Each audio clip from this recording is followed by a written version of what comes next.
Wagwan brothers and sisters, we are hoping that you are good, and thank you so much that you have come to watch our channel and also for your subscription.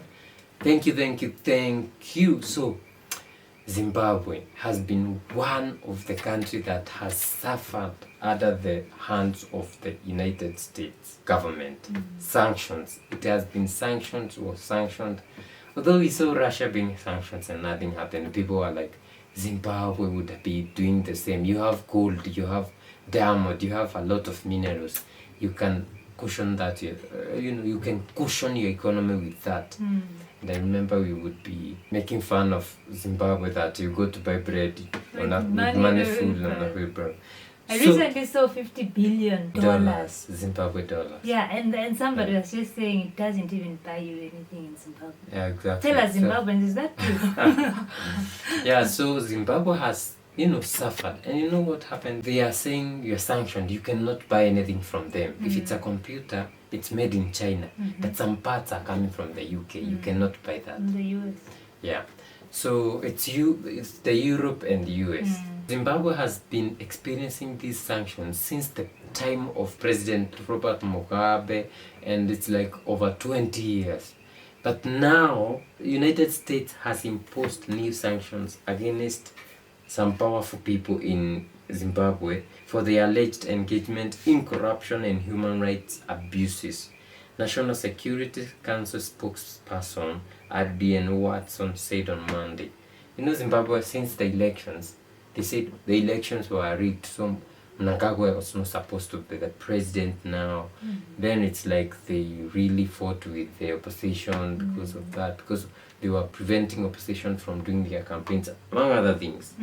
And now, the US Treasury Department has sanctioned these people. That is 3 entities and 11 individuals from Zimbabwe. And one of them is the President Emmerson Mnangagwa and Vice President Constantino Chiwenga. There's a very clear list of people that have been sanctioned and why they have been sanctioned. So I want to go through corruption, human rights abuses. Yeah, I want to go through some of these prominent people that you might recognize from Zimbabwe. The first one is Mnangagwa. Mnangagwa is accused of protecting gold and diamond smugglers that operate in Zimbabwe and directing government officials to facilitate the sale of gold and diamonds in illicit markets and taking bribes in exchange for his services.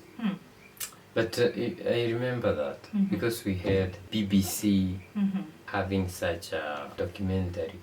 These guys are sanctioned, and the only way the government can make money is using those guys to sell gold to Dubai. Smuggling. Actually, it's like a government smuggling. But the problem is those people who are used to go to sell in Dubai, like that pastor, Indian pastor, Kamresh Patni. He comes back and robs the government, and that's why they're saying that. But the government of the United States... Another person is Mnangagwa's wife, and senior government officials have also been listed. And then we have the Vice President, Constantino Chiwenga, and retired Brigadier General Walter Tafumanei. So there's also other people. I don't know why they haven't given us a very clear list. Maybe some are being protected, we don't know. But if you can't protect Mnangagwa from this, then it means the others are just smaller than whatever these other guys are doing. But when they say human rights abuse, what is that? For me, it's vague. You remember, like during elections, the opposition was being barred by... The opposition could not conduct campaigns. There's those times when you are demonstrating, the police are sent to beat you. Those things. Yeah, well, that... Then corruption is, it's everywhere. Yeah, but my thing about all these nonsensical sanctions is that we have given US the power to control us, the power to just be somewhere remotely and saying, I'm going to do this. Have we? Or they just took it? We have, because if we, like Mnangagwas and them, they can't put themselves out of this problem. If you show, I like what Museveni usually says, I don't need the US.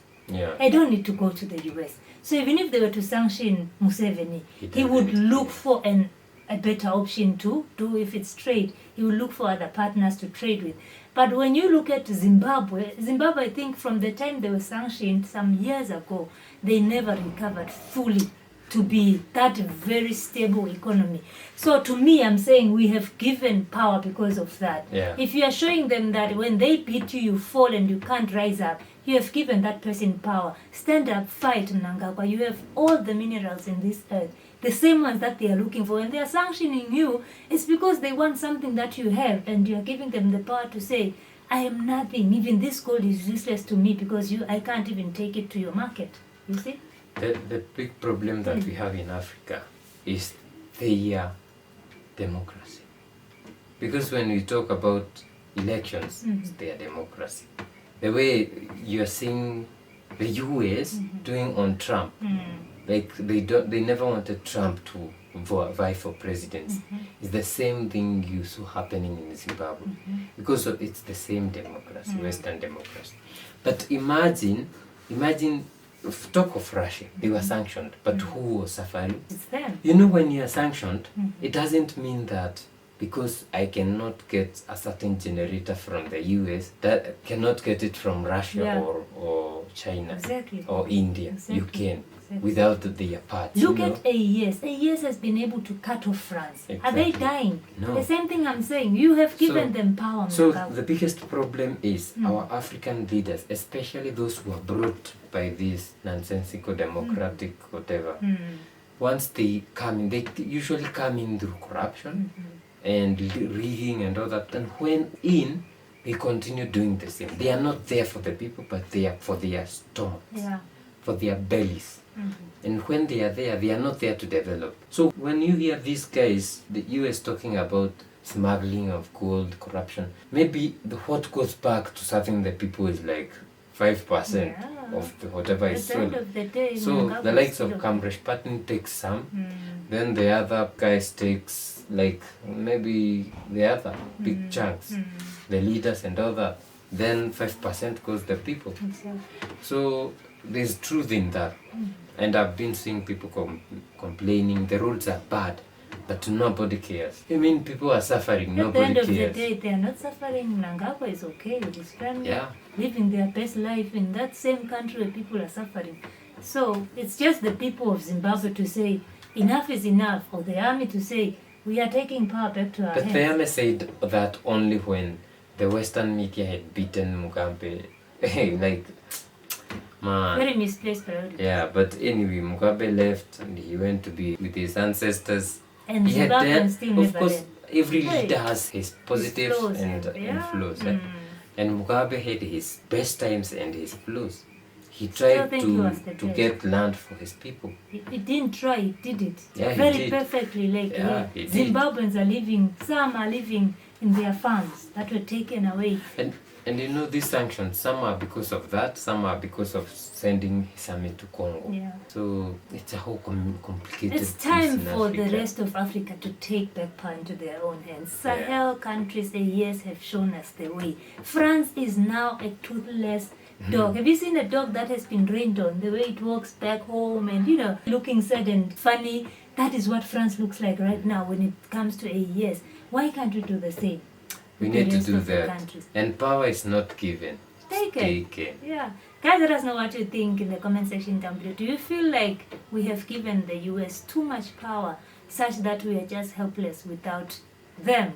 Let us know in the comment section down below. Please don't forget to like the video, share the video, and definitely subscribe. Please continue to support us. We've seen you supporting us by liking, by sharing, by commenting. It means a lot to us. And those by who are sending us something on PayPal and buying us coffee on Buy Me a Coffee. God bless you. We'll see you in the next one. Bye-bye.